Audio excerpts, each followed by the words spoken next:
Espero que ella no tarde mucho. ¿Cuánto tiempo crees que le queda? El susurro atravesó la puerta entreabierta como una hoja helada. La voz era inconfundible. Mi propio hijo hablando de mí como si fuera una bomba de relojería a punto de explotar. O mejor dicho, a punto de detenerse. Hablamos con el médico ayer.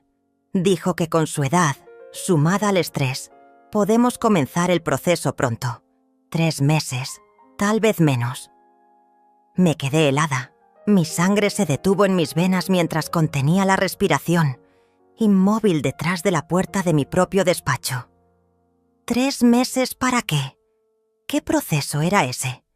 ¿El apartamento en la playa ya tiene comprador? Preguntó mi hija, la misma que acuné en mis brazos tantas noches.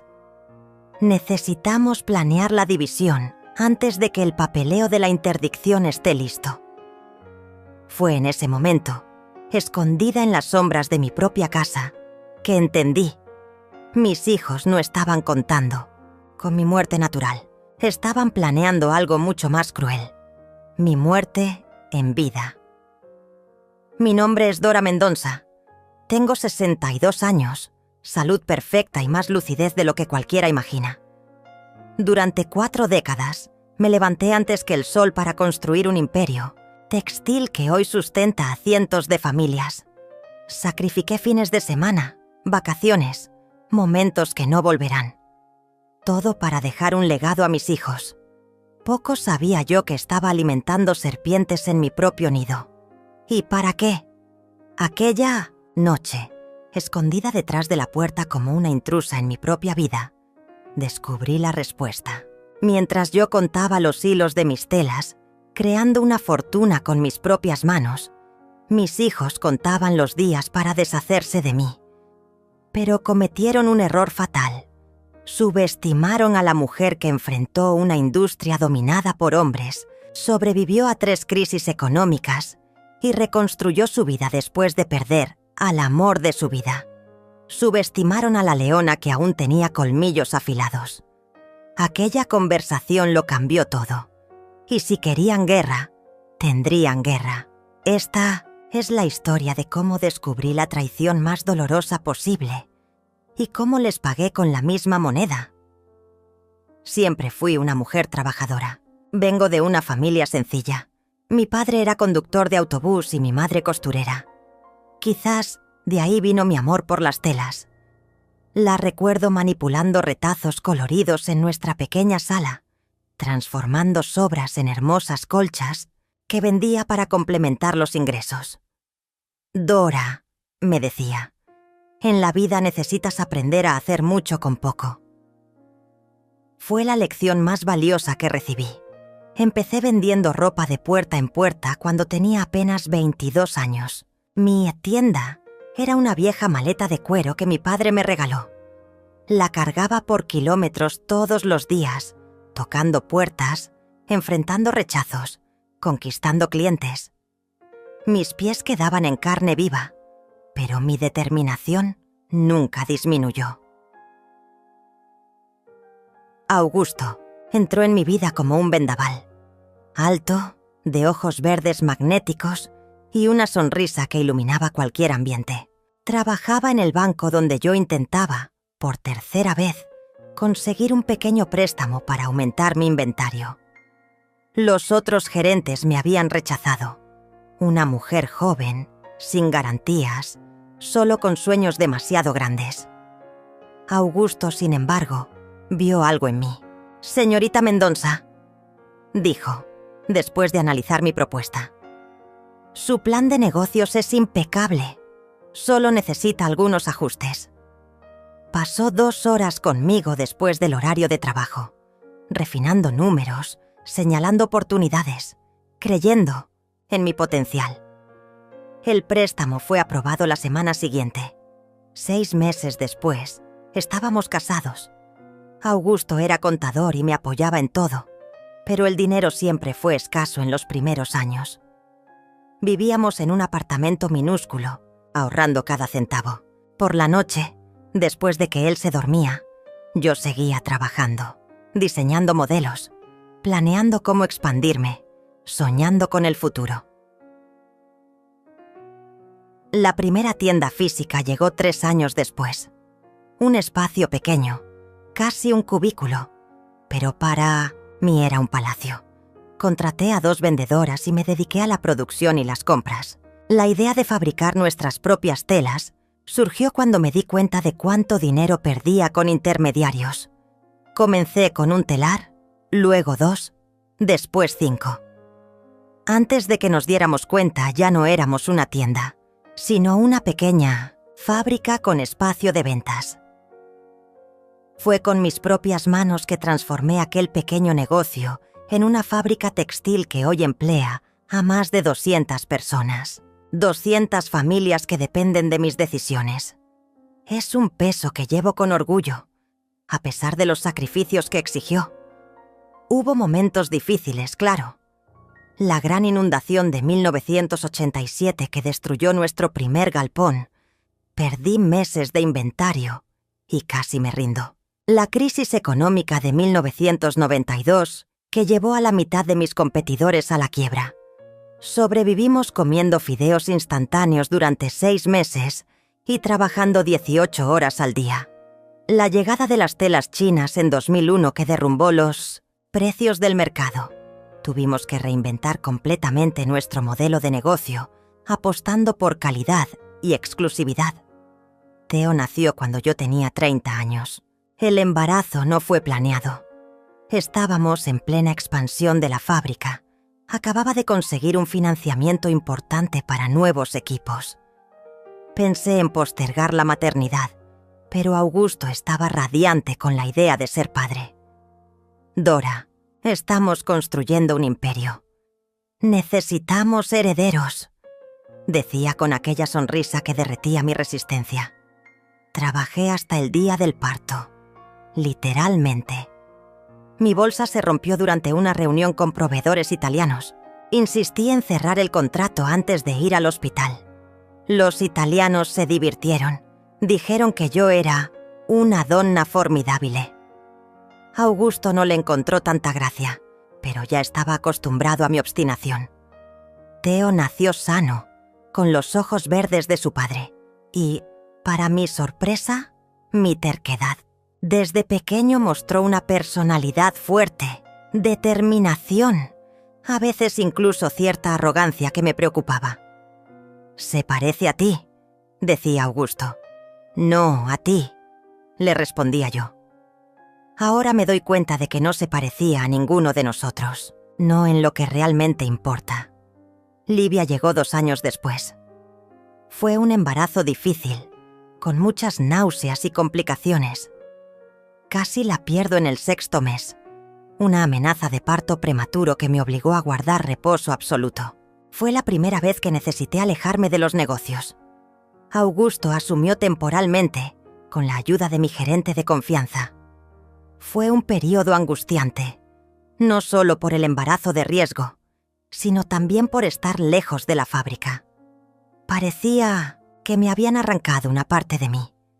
Livia nació pequeña pero fuerte. Una luchadora desde el primer día. Tranquila donde Theo era tempestuoso. Observadora donde él era impulsivo.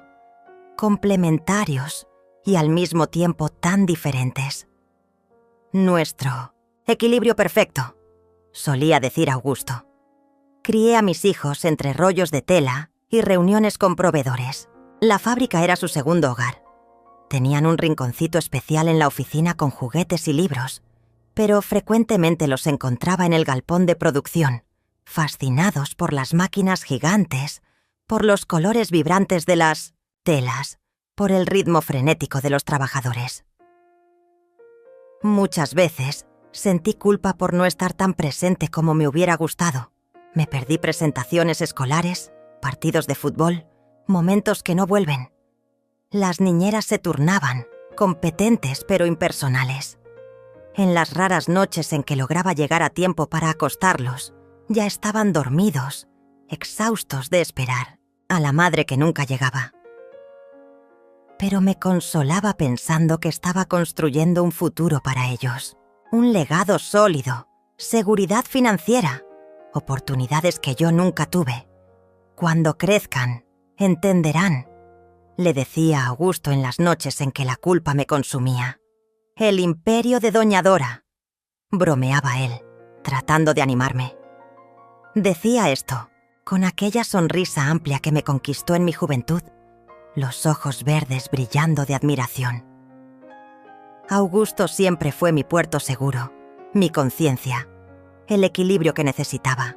Donde yo era toda negocios, él recordaba los cumpleaños. Donde yo veía números, él veía personas. Donde yo planeaba expansiones, él se preocupaba por nuestro tiempo en familia. Dora, este imperio no vale nada si no tenemos con quién compartirlo, solía decir. Yo estaba de acuerdo. Prometía reducir el ritmo, pasar más tiempo en casa, pero siempre había una nueva oportunidad, un nuevo desafío, un nuevo problema que resolver. Y así pasaron los años, demasiado rápido, mientras mis hijos crecían lejos de mis ojos. Augusto se fue hace 6 años, cáncer de páncreas. 3 meses entre el diagnóstico y el final. Fue tan rápido que parecía irreal. Un día se estaba quejando de dolores de espalda, pensando que era solo estrés. Al día siguiente, estábamos sentados frente a un oncólogo, escuchando palabras como metástasis y terminal. Enfrentó la enfermedad con una dignidad impresionante. Nunca se quejó, nunca se desesperó. Incluso en sus peores días, con dolores terribles que los medicamentos apenas lograban controlar, se preocupaba más por mí y por los niños que por sí mismo.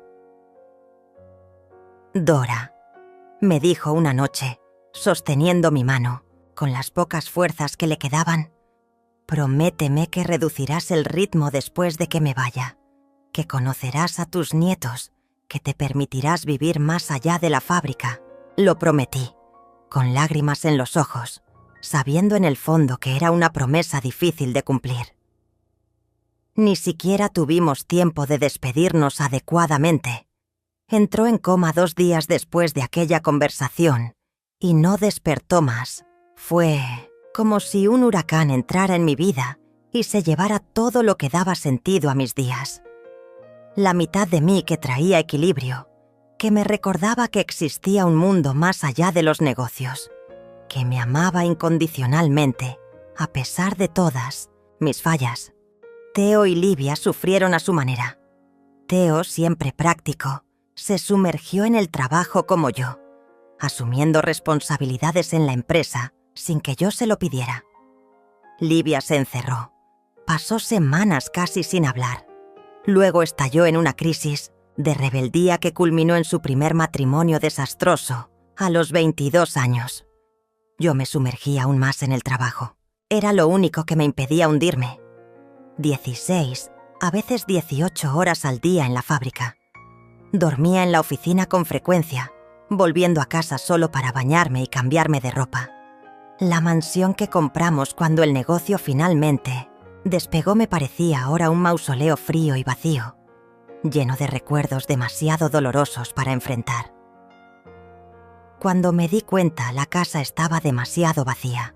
Los nietos, Bernardo, Julia y Tomás, ya eran adolescentes y apenas los conocía. Theo se había casado con Vanessa, una mujer elegante y ambiciosa que conoció en un evento de la industria textil. Livia estaba en su segundo matrimonio, con Marcelo, un hombre encantador y locuaz que trabajaba con inversiones. En una noche particularmente solitaria, después de otra cena de Navidad en la que estuve presente solo en el postre, debido a una emergencia en la fábrica, tomé una decisión. La promesa hecha a Augusto aún resonaba en mi mente. Necesitaba intentar, al menos intentar, estar más presente, conocer a mis nietos, reconectar con mis hijos. Entonces hice lo que parecía lógico. Invité a Theo y Vanessa a vivir conmigo. La casa tiene 6 habitaciones. Después de todo, es un desperdicio que yo viva aquí sola, argumenté, tratando de no sonar desesperada por compañía. Aceptaron rápidamente, para mi sorpresa. Ahora entiendo que había otros motivos además de la preocupación por mí. Pocos meses después, Livia tuvo una fuerte pelea con su marido y también vino, inicialmente sola, luego trayendo a Marcelo, que eventualmente se convirtió en su segundo marido, después de una reconciliación que nunca entendí completamente. No me gustaba mucho él. Había algo en su mirada que me molestaba, una falsedad que no podía precisar, pero Livia parecía feliz, y eso era lo que importaba. Al principio fue maravilloso. La casa cobró vida nuevamente. Cenas en familia, risas, discusiones acaloradas sobre política, celebraciones de cumpleaños, las voces de los nietos resonando por los pasillos, música alta viniendo de las habitaciones, el olor del desayuno siendo preparado cuando yo bajaba las escaleras.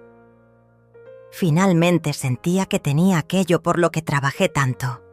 Una familia unida, con comodidad y seguridad.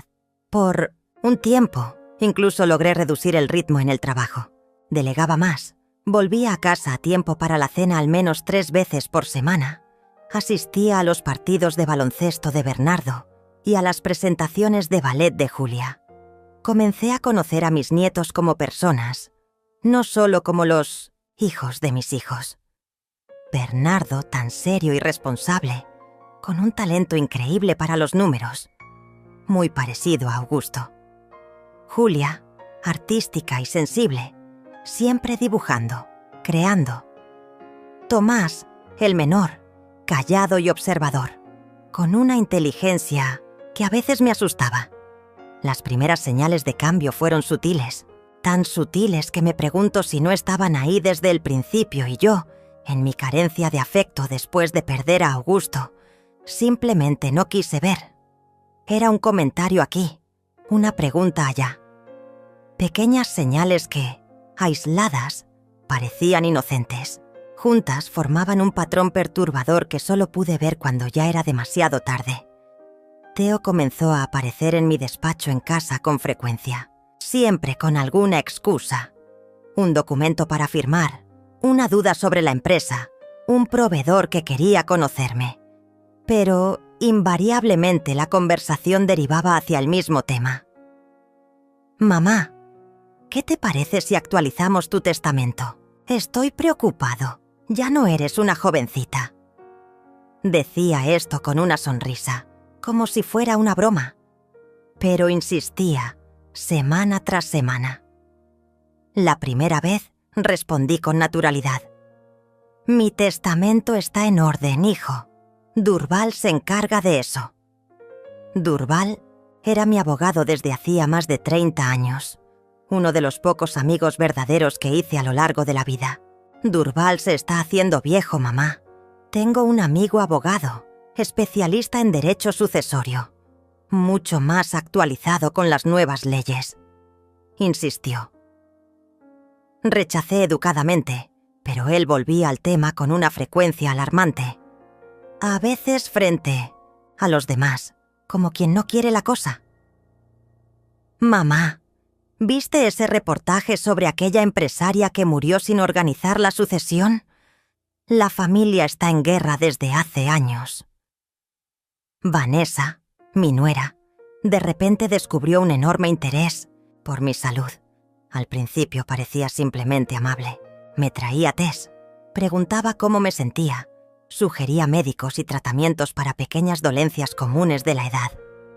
Pronto, sin embargo, su preocupación se transformó en algo más invasivo, casi obsesivo. «Suegra, ¿tomaste tus medicinas hoy? No olvidaste nada, ¿verdad?» Incluso en los días en que yo solo tomaba alguna vitamina. Empezó a organizar mis medicamentos en cajitas con compartimentos para cada día de la semana, como si yo fuera incapaz de gestionar mi propia salud. Una vez, cuando dejé las gafas de lectura en la cocina y necesité buscarlas durante algunos minutos, intercambió miradas significativas con Theo. «Está haciéndose más frecuente, ¿no?», comentó, como si yo no estuviera presente o no pudiera entender. Pequeños lapsus que todos tienen eran catalogados, ampliados, transformados en síntomas de algo más grave. Marcelo, el marido de Livia, comenzó a traerme noticias de conocidos ancianos que perdieron todo por no organizar la sucesión a tiempo. Historias de empresarios que fueron engañados, de fortunas dilapidadas por administradores deshonestos, de familias destrozadas por disputas de herencia.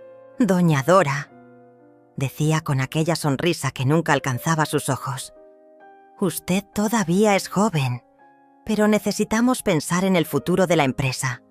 ¿Ya pensó en quién va a asumir cuando usted quiera descansar? También empezó al hablar de amigos médicos, especialmente de un tal Dr. Renato. Un neurólogo brillante, especialista en demencia senil, solo para un chequeo preventivo, claro. Livia era la más sutil. Ella solo concordaba con los demás, raramente tomando la iniciativa. Pero noté cómo empezó a asumir tareas domésticas que siempre fueron mías. Pagar cuentas, gestionar empleados de la casa, decidir menús. Es mucho trabajo para ti, mamá. Deja que yo me encargue de esto. Como si yo, que administraba una empresa con 200 empleados, no pudiera lidiar más con las facturas de luz o agua. Los nietos, afortunadamente, parecían ajenos a toda esta dinámica. Simplemente les gustaba tener a la abuela cerca. Bernardo me pedía ayuda con las matemáticas. Julia quería que le enseñara a coser. Tomás adoraba escuchar mis historias sobre cómo empecé la fábrica. En sus miradas no había cálculo o segundas intenciones, solo afecto genuino. Eso me mantenía cuerda en aquellos primeros meses de creciente desconfianza. Y entonces llegó el cumpleaños número 15 de Julia. Una fiesta extravagante, organizada por Livia con mi dinero, claro. Más de 100 invitados, buffet completo, DJ, decoración impresionante. Todo de lo mejor. Livia insistió en que nada era demasiado para la primera nieta, aunque yo sospechaba que la ostentación tenía más que ver con competir con las otras madres que con los deseos de la propia Julia.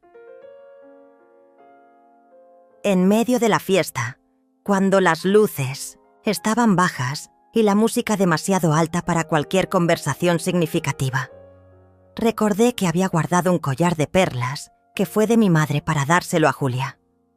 Un regalo especial, algo que simbolizaba el paso a la vida adulta, una pieza que atravesó generaciones. Voy a buscar el regalo especial de Julia. Avisé a Livia, que asintió distraídamente, ocupada en asegurarse de que el fotógrafo capturara todos los momentos espontáneos, cuidadosamente planeados. Subí hasta mi despacho para buscarlo, en la caja fuerte. La música se oía amortiguada desde allí, un respiro bienvenido después de horas de bullicio.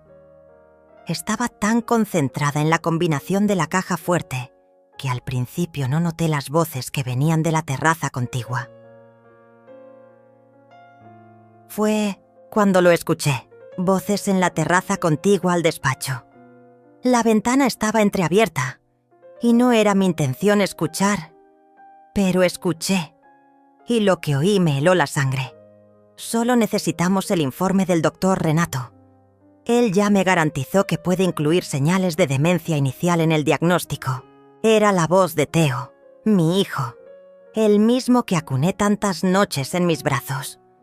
¿Cuánto tiempo crees que lleva hasta que consigamos la interdicción total? Esa era Vanessa. El doctor Renato dijo que si documentamos bien sus olvidos en los próximos 2 meses, él puede conseguir un informe concluyente. Respondió Teo. Marcelo soltó una risa baja que me dio escalofríos. ¿Vieron cómo tardó en recordar el nombre de aquella proveedora la semana pasada? Ya tenemos material. Pero, ¿y si ella se resiste? Era la voz de Livia, mi hija. Por un instante sentí una punzada de esperanza. Tal vez ella estuviera defendiendo a su madre. Imposible. Con un informe médico y 2 hijos atestiguando la incapacidad, ningún juez irá en contra. Después solo es cuestión de encontrar una clínica decente, como esa Vista Verde que visitamos. Y listo. La fábrica queda para que nosotros la administremos. Vendemos la casa y los apartamentos del litoral, y cada uno sigue su camino. Todo mi cuerpo tembló. Mis piernas flaquearon y necesité apoyarme en el escritorio para no caer. ¿Y las inversiones en el extranjero? ¿Descubriste algo?, preguntó Marcelo con ansiedad en la voz. Todavía no, pero conseguiré las contraseñas. La semana pasada casi me las muestra cuando estaba verificando el extracto. Theo parecía orgulloso de su casi conquista. Necesitamos acelerar esto. Los acreedores me están presionando cada vez más. La voz de Marcelo estaba tensa. Si no hubieras perdido una fortuna en el póker, no estaríamos con tanta prisa, replicó Livia. Y si tu hermanito no hubiera apostado alto en aquel proveedor chino que dio el golpe, también estaríamos más tranquilos. Así que era eso. Mis hijos estaban en quiebra, endeudados, desesperados, y la solución que encontraron no fue pedirme ayuda abiertamente, sino declararme demente y tomar todo lo que construí. No sé cuánto tiempo estuve allí, paralizada, escuchándolos dividir mis bienes, mi vida, como buitres sobre un cadáver. En algún momento, las voces se alejaron, volviendo a la fiesta de mi nieta.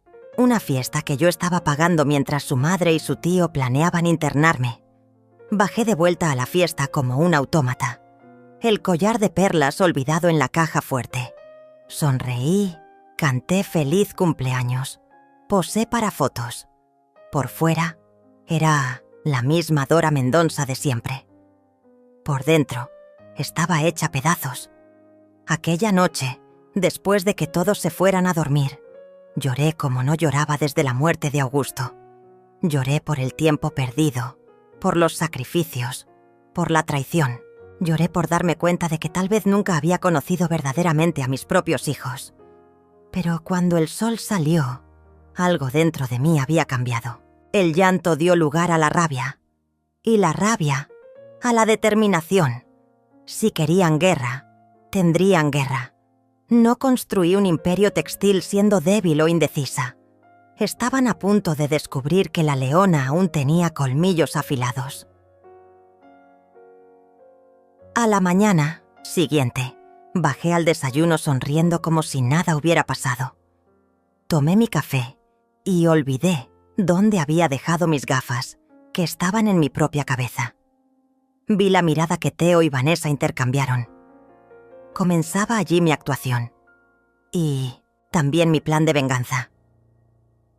Esa misma tarde, mientras todos estaban ocupados, llamé a Durval, mi abogado de confianza desde hace más de 30 años. Uno de los pocos que no fueron recomendados por mis hijos. Concertamos un encuentro discreto en su oficina. Dora, esto es muy grave. ¿Estás segura de lo que oíste? Durval me miraba por encima de sus gafas, preocupado. Absolutamente, Durval. Lo oí de sus propias bocas. ¿Y qué quieres hacer? Respiré hondo antes de responder. La decisión ya estaba tomada, pero decirla en voz alta la hacía real, irreversible. Quiero dejarlo sin nada. Durval suspiró. Vamos con calma. Son tus hijos, a pesar de todo. Hijos que están planeando declararme demente y encerrarme en una clínica para robar todo lo que construí, Durval. No pedí hijos perfectos, pero esperaba un mínimo de decencia. Él asintió con la cabeza y comenzamos a trazar un plan. Primero, contraté a un detective privado para investigar más a fondo lo que estaba sucediendo. En 2 semanas, el informe llegó. Marcelo tenía deudas de casi 2 millones en juegos ilegales. Estaba siendo amenazado por prestamistas. Theo había invertido gran parte del capital de la fábrica en un esquema de importación que salió mal, y me lo ocultó, maquillando informes financieros. La empresa que construí con tanto sudor estaba al borde del colapso sin que yo lo supiera. Lo que más me impactó fue descubrir que no era un plan reciente. Mensajes y correos electrónicos intercambiados entre ellos mostraban que venían preparándolo desde hacía al menos un año. Un año entero viviendo bajo mi techo, comiendo en mi mesa, sonriéndome mientras tramaban mi ruina. Para completar el cuadro, el detective descubrió que Vanessa mantenía una aventura con el médico de la familia, justamente el doctor Renato que mencionaron en la conversación. El mismo que iba a diagnosticarme con demencia para facilitar mi interdicción. Cada nuevo descubrimiento era como una puñalada, pero en vez de debilitarme, aquel dolor alimentaba mi determinación. Durante el día, interpretaba pequeños lapsos de memoria, dejaba frases en el aire, confundía nombres, veía las miradas satisfechas intercambiadas a mis espaldas. Por la noche, cuando todos dormían, trabajaba en mi plan. Con la ayuda de Durval, comencé a transferir discretamente partes de mi patrimonio. No para huir con el dinero. Nunca abandonaría la empresa y los empleados que dependían de mí, sino para proteger lo que era mío. Fue Durval quien me presentó a Otavio Méndez, un empresario colombiano del sector textil que quería expandirse a Brasil. Nos reunimos secretamente varias veces. Otavio tenía capital y visión, pero necesitaba conocimiento del mercado local y estructura ya montada. En uno de esos encuentros, vi a Zuleide, mi ama de llaves desde hace 25 años, saliendo del trabajo. Siempre me cayó bien. Discreta, eficiente, leal. A diferencia de mi familia, Zuleide realmente se preocupaba por mí. Era ella quien notaba cuando estaba triste o cansada, sin que necesitara decir nada. Fue ella quien sostuvo mi mano cuando lloré, escondida en el aniversario de muerte de Augusto, mientras mis hijos estaban demasiado ocupados para acompañarme al cementerio. De regreso a casa ese día, tomé una decisión impulsiva. Zuleide, ¿puedo hacerte una pregunta personal? Claro, doña Dora. ¿Eres feliz trabajando en mi casa? Ella pareció confundida con la pregunta. ¿Está pensando en despedirme? Todo lo contrario. Estoy pensando en ofrecerte una sociedad. El plan comenzó a tomar forma ahí mismo, en el coche. Zuleide tenía un título en administración que nunca pudo usar. Trabajó como empleada doméstica toda su vida para mantener a su madre enferma y luego a sus 2 hijos pequeños, criados sola después de ser abandonada por su marido. Vi en ella una aliada perfecta, alguien con potencial, lealtad y principalmente sin conexiones con mi familia. Con su ayuda, la de Durval y la de Otavio, monté una nueva empresa, ZD Tecidos Especiais. La Z de Zuleide y la D de Dora. En el papel, Zuleide era la propietaria mayoritaria. Otavio entró como inversor extranjero. Yo era solo una consultora senior, oficialmente jubilada y sin bienes a mi nombre. Meses de trabajo secreto, reuniones escondidas y documentación cuidadosa. Mientras tanto, en casa, mi demencia empeoraba gradualmente. Theo y Livia decidieron programar una consulta con el doctor Renato. Acepté rápidamente, fingiendo confusión sobre el motivo. Vi el alivio en sus rostros al darse cuenta de que no ofrecería resistencia. En la consulta, actué como una actriz veterana. Confundí fechas, olvidé nombres, mostré irritabilidad cuando el médico insistía en preguntas simples. El doctor Renato, que obviamente estaba comprometido con el plan, hizo anotaciones exageradas y pidió exámenes complementarios. Nada concluyente todavía, les dijo a mis hijos delante de mí, como si yo no estuviera allí o no pudiera entender. Pero vamos a monitorearlo de cerca y, tal vez, comenzar a considerar opciones de cuidados especializados. De regreso a casa, Livia pasó el brazo alrededor de mis hombros. No te preocupes, mamá. Nosotros nos encargaremos de todo. Estoy segura de que no notó mi pequeña sonrisa. Ellos no tenían idea de quién estaba realmente en control. Pasaron 3 meses desde que escuché aquella conversación en la terraza. 3 meses de preparación, de actuación, de planificación meticulosa. La progresión de mi supuesta demencia iba exactamente como mis hijos esperaban. Lo que ellos no sabían es que cada paso era cuidadosamente calculado por mí. En paralelo, C de Tecidos Especiais ya estaba en pleno funcionamiento. Comencé pequeña, con maquinaria moderna y enfocada en tejidos técnicos, un nicho lucrativo que mi empresa original nunca exploró por resistencia de Theo. Contraté a algunos empleados clave de mi fábrica, personas talentosas que mi hijo siempre menospreció. Lo más increíble fue ver el florecimiento de Zuleide, de ama de llaves, tímida a empresaria confiada en cuestión de meses. Tenía un talento natural para los negocios, algo que mis propios hijos jamás demostraron, a pesar de todas las oportunidades que tuvieron. En casa, las cosas avanzaban hacia el desenlace que mi familia planeaba. El doctor Renato ya había emitido un informe preliminar sugiriendo deterioro cognitivo significativo. Encontré el documento en la habitación de Theo mientras él estaba fuera. Fotografié todo. Una prueba más para mi colección. La fecha elegida para el golpe final fue el cumpleaños de Augusto. Una crueldad adicional que no pasó desapercibida. Organizaron una cena especial en casa. El doctor Renato estaría presente, junto con un amigo, que descubrí era un psiquiatra forense que firmaría el informe final. Aquella mañana, desperté con una serenidad que no sentía desde hacía meses. El día del ajuste de cuentas había llegado. Pasé el día fingiendo confusión, preguntando repetidamente sobre el motivo de la cena. ¿Es el cumpleaños de alguien? ¿Por qué tanta comida? Vi la irritación mal disimulada de Vanessa al repetir por 5ª vez que era una celebración especial para la familia.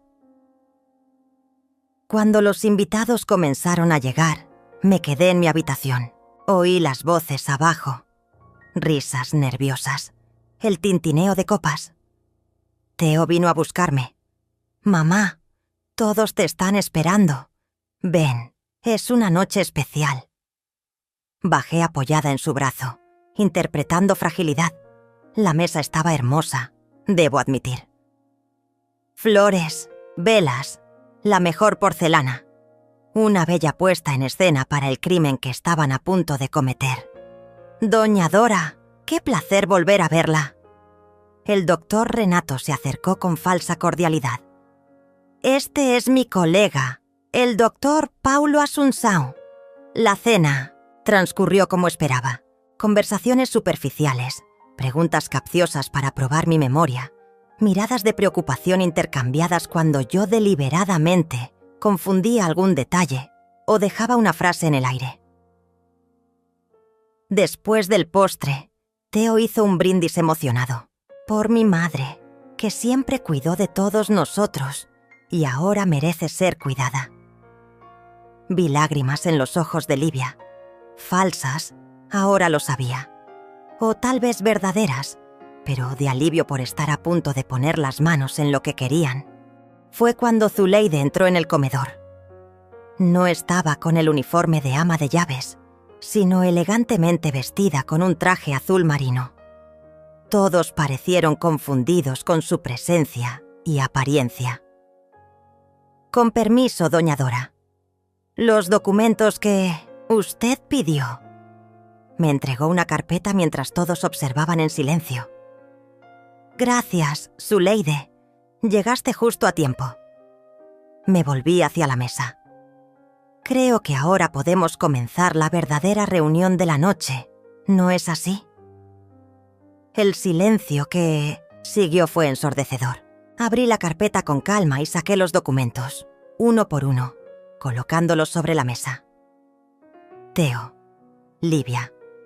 ¿Realmente pensaron que no lo descubriría? ¿Que yo, que construí una empresa desde cero, que negocié con tiburones del mercado durante 4 décadas, Sería engañada tan fácilmente por mis propios hijos. Vi el color desaparecer de sus rostros. Vanessa agarró el brazo de Theo. Marcelo comenzó a sudar.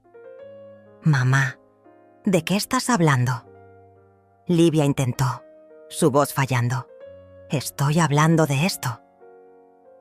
Le empujé una transcripción de la conversación, en la terraza, que había grabado secretamente con el celular. «Y de esto». Un informe financiero mostrando el desfalco que Theo había causado en la empresa. «Y también de esto». Fotos de Vanessa saliendo de un motel con el doctor Renato. «¿Cómo? ¿Cómo tú...?» El doctor Renato tartamudeó, su rostro rojo de vergüenza. «¿Cómo lo sé? Siempre lo supe. Desde aquella conversación en la terraza en el cumpleaños de Julia. Cada palabra, cada plan repugnante para declararme demente y encerrarme en una clínica mientras ustedes se dividían lo que construí». Miré directamente al doctor Paulo, el psiquiatra forense que apenas podía mirarme a los ojos. «Doctor, usted vino aquí para firmar un informe de incapacidad. ¿No es así? Pues tengo otros documentos que tal vez le interesen». Le deslicé una carpeta con evidencias de negligencia médica e informes fraudulentos firmados por el doctor Renato. Su colega tiene un historial interesante de favores para familias que quieren deshacerse de parientes inconvenientes. El hombre palideció. Yo no sabía. Vine solo para una consulta preliminar». «Claro que vino». Mi sonrisa era afilada como una navaja. «Así como mis hijos solo querían cuidarme, ¿no?» La sala estaba en absoluto shock. Theo fue el primero en intentar recuperar el control.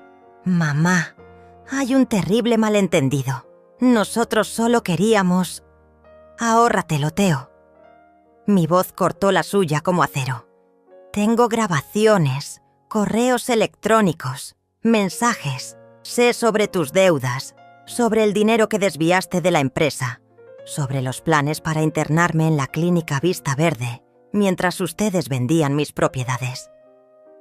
Me volví hacia Marcelo. «Sé sobre tus deudas de juego, tus préstamos con usureros, las amenazas que has recibido. Sé que necesitabas mi muerte civil para salvar tu propio pellejo». Livia comenzó a llorar. «Mamá, no es así». «¿No? Entonces explícame, hija. Explícame por qué mi propia hija conspiró para declararme demente, en vez de simplemente pedirme ayuda». El silencio fue su única respuesta. «Bien, tengo novedades para ustedes». Continué, mi voz ahora más calmada, controlada. «La empresa que tanto querían ya no existe. O mejor dicho, existe, pero ya no pertenece a la familia Mendonça». «¿De qué estás hablando?» Theo se levantó, casi derribando la silla. Zuleide dio un paso adelante y colocó otro documento en la mesa. Era el contrato de venta de Mendonça Textil a CTD Tecidos Especiais. Conozcan a la nueva propietaria de la empresa que casi destruyen. Zuleide Damasceno, mi socia y amiga. Una mujer que hizo más por mí en 25 años como ama de llaves que mis propios hijos en toda la vida». Theo tomó el contrato con manos temblorosas. «Esto no puede ser legal. Voy a impugnarlo, voy a demandar». «Adelante», respondí calmadamente. «Todos los documentos están en orden, firmados y reconocidos. En cuanto a las propiedades que planeaban vender, lamento informar que ya fueron vendidas. Por mí misma». «¿Qué?» Vanessa finalmente encontró su voz, estridente de pánico. «¿Esta casa donde estamos?» «Vendida ayer. El nuevo propietario pidió que la desocupemos en 30 días. ¿Los apartamentos en el litoral?» «Vendidos hace un mes. ¿Las cuentas en el extranjero que tanto buscabas, Theo?» «Transferidas a nuevas inversiones. Pero, ¿qué será de nosotros?», Livia preguntó, entre sollozos. Por primera vez, Sentí una punzada de lástima. A pesar de todo, eran mis hijos, carne de mi carne. Pero recordé sus palabras en aquella terraza, planeando fríamente mi fin, como si yo fuera solo un obstáculo a ser removido. La compasión dio lugar a la justicia. Tienen dos opciones. Mi voz estaba firme. Primera, salen de mi vida para siempre, sin un centavo de mi dinero. Resuelvan sus deudas, sus problemas, como adultos que son. Segunda opción, Theo preguntó, su arrogancia finalmente quebrada. Segunda opción, trabajen en la nueva empresa como empleados comunes, sin privilegios, sin cargos de dirección. Demuestren su valor con sudor, no con el apellido. Tal vez, con el tiempo, reconquisten mi confianza y alguna participación en los negocios. «¡Esto es absurdo!», Marcelo golpeó la mesa. «No puedes simplemente dejarnos en la calle». «Puedo y lo haré. De la misma forma que ustedes podían y me iban a dejar pudriéndome en una clínica psiquiátrica». Me levanté lentamente. «En cuanto a mis nietos, seguirán teniendo mi apoyo. Pagaré sus estudios, sus necesidades, directamente a ellos cuando cumplan 18 años. No permitiré que sufran por los errores de sus padres». El doctor Renato y el doctor Paulo ya estaban de pie, visiblemente incómodos y ansiosos por salir. «Señores», me dirigí a ellos, «les sugiero que reconsideren sus prácticas profesionales. La evidencia que tengo contra ustedes será entregada al Consejo Regional de Medicina, a menos que decidan por una jubilación anticipada y voluntaria». Los dos asintieron rápidamente y salieron sin mirar atrás, dejando a Theo, Livia y sus cónyuges en estado de shock. Tienen hasta mañana para decidir. Trabajo honesto o nada. Ahora, si me disculpan, tengo una empresa que administrar. Salí del comedor con Zuleide a mi lado. En el vestíbulo, Bernardo, Julia y Tomás, mis nietos, adolescentes, estaban parados, ojos muy abiertos. Lo habían escuchado todo. Mi corazón se apretó por ellos. «Abuela». Julia dio un paso adelante, lágrimas en los ojos. «Yo no sabía. Ellos nunca nos contaron». La abracé con fuerza. «Lo sé, querida. Esto no es culpa de ustedes. Y siempre estaré aquí para ustedes, no importa lo que pase». «¿Qué va a pasar ahora?», preguntó Bernardo, siempre práctico. «Eso depende de sus padres. Pero ustedes tres siempre tendrán un lugar conmigo si quieren». Aquella noche dormí en un hotel. No soportaría una noche más bajo el mismo techo que aquellos que me traicionaron tan profundamente. Al día siguiente volví para buscar mis cosas personales. La casa estaba silenciosa, casi vacía. Encontré a Theo en el despacho, solo, mirando por la ventana. «¿Ya decidieron?», pregunté fríamente. Él se volvió lentamente. Parecía haber envejecido 10 años en una noche. «Aceptamos tu propuesta. Vamos a trabajar en la empresa». Su voz estaba ronca, derrotada. «¿Todos ustedes?». «Sí. No tenemos elección, ¿verdad? Marcelo tiene deudas que no puede pagar. Bueno, yo no tengo a dónde ir. Y Livia no quiere separarse de sus hijos. Los chicos pueden quedarse conmigo, ya lo dije. Lo sé. Pero ella es su madre, a pesar de todo». Asentí. Había verdad en aquellas palabras. «Comienzan el lunes. Zuleide será su supervisora directa. Cualquier desvío, cualquier intento de sabotaje. Y el acuerdo termina. ¿Entendido?». Él asintió, con la cabeza, sin mirarme a los ojos. Cuando estaba saliendo, él llamó. «¿Mamá?». Me detuve, sin volverme. «Lo siento, de verdad. No sé cómo llegamos a este punto». «Yo sí sé cómo, Theo. Codicia. La misma que casi destruye todo lo que construí. No cometas el mismo error 2 veces. Salí de aquella casa por última vez como propietaria. No sentí tristeza, solo alivio. Un capítulo cerrado, otro comenzando. Hoy, 6 meses después, CD Tecidos Especiais es un éxito creciente. Zuleide se reveló como una ejecutiva brillante, con ideas innovadoras que están revolucionando el sector. Teo, Livia y sus cónyuges trabajan duro, bajo estricta supervisión.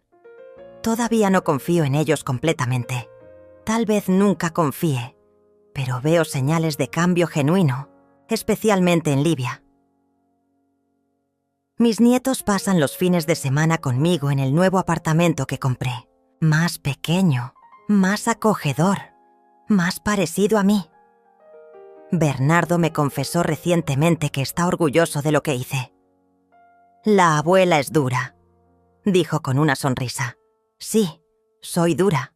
Tuve que serlo para sobrevivir en este mundo, para construir algo de la nada, para proteger lo que es mío. La gente me pregunta si no fui demasiado cruel, si no podría haber simplemente confrontado a mis hijos sin quitarles todo. Tal vez. Pero ellos no planeaban solo robarme. Planeaban borrarme, encerrarme, hacerme desaparecer mientras aún respiraba. Algunos crímenes no merecen perdón fácil. Trabajé 40 años para dejar una herencia. Descubrí que el verdadero legado no está en el dinero o en las propiedades, sino en los valores, en la dignidad, en la fuerza. Es eso lo que quiero, dejar a mis nietos. No un imperio material, sino la certeza de que nadie tiene el derecho de decidir su valor o su destino. Al final, mi mayor venganza no fue quitarles todo, fue mostrar que, a los 62 años, todavía soy capaz de volver a empezar, de reinventar mi vida. Y esta vez, rodeada solo de personas que genuinamente se preocupan por mí. Tal vez algún día perdone completamente a mis hijos. Tal vez ellos realmente cambien, demuestren su valor, reconquisten mi confianza. Hasta entonces, sigo adelante, con la cabeza en alto y el corazón más ligero, sabiendo que mi destino está en mis propias manos. Ayer cumplí 63 años. Por primera vez en décadas, no hubo una fiesta grandiosa, discursos ensayados o regalos caros dados por obligación. Solo una cena simple con Zuleide y su familia, mis nietos y algunos empleados antiguos de la fábrica, que se convirtieron en verdaderos amigos a lo largo de los años. En medio de la celebración, Teo apareció. No lo había invitado. Entró tímidamente, sosteniendo un pequeño paquete. Todos quedaron en silencio, tensos con la situación. ¿Puedo hablar contigo en privado, mamá?, pidió, evitando las miradas de los otros invitados. Nos alejamos hacia la terraza. La noche estaba clara, estrellada. Pensé en cuántas noches como aquella pasé trabajando, sin tiempo para mirar el cielo. Esto es para ti. Me entregó el paquete. Lo hice con mis propias manos. Dentro había una pequeña caja de madera tallada. No era perfecta. Podía ver dónde había cometido errores, reparado, intentado nuevamente. En la tapa estaba grabado: para mi madre, que me enseñó el valor del trabajo honesto, aunque me haya tardado en aprender. Dentro de la caja había una llave antigua. Es la llave de tu primer depósito de telas, explicó. La encontré entre las pertenencias de papá cuando estábamos planeando. Bueno, ya sabes. Me quedé en silencio, sosteniendo aquella reliquia de mi jornada. No estoy pidiendo perdón, continuó. Todavía no lo merezco. Solo quería que supieras que entendí la lección. Estoy aprendiendo cada parte del negocio, desde el piso de la fábrica, sin atajos. Asentí, incapaz de encontrar palabras. El plan contra ti fue el mayor error de mi vida. Su voz falló. No por haber fallado, sino por haber existido siquiera. Antes de que pudiera responder, Bernardo apareció en la terraza. «Abuela, ven a cortar el pastel. Todos están esperando». Guardé la cajita en el bolsillo y volví a la fiesta, dejando a Theo atrás. Él entendió el mensaje y salió discretamente. El camino hacia el perdón sería largo, si es que algún día llegaría a su fin. Durante el resto de la fiesta, miré los rostros a mi alrededor. Los nietos que están comenzando la vida con valores que espero hayan aprendido de mis errores y aciertos.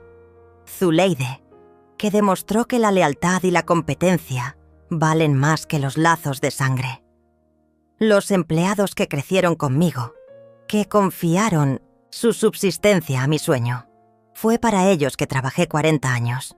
Fue para ellos que reconstruí todo después de la traición. Y es con ellos que seguiré adelante. Cuando todos se fueron y me quedé sola, saqué la cajita del bolsillo nuevamente. La llave relucía bajo la luz tenue de la lámpara.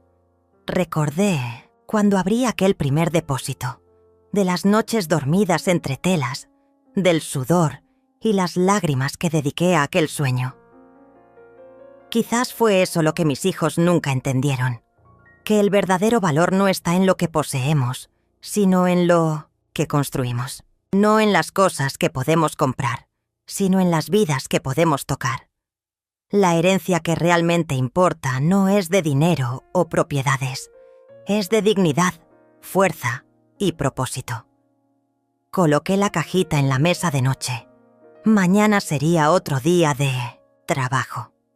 Otro día para probar, principalmente a mí misma, que nunca es tarde para volver a empezar. Trabajé 40 años pensando que estaba construyendo una herencia material para mi familia. Descubrí, de la manera más dolorosa posible, que el verdadero legado es el ejemplo que dejamos. Y que nadie, absolutamente nadie, tiene el derecho de determinar cuándo nuestra historia termina. La mía apenas está comenzando. Fin.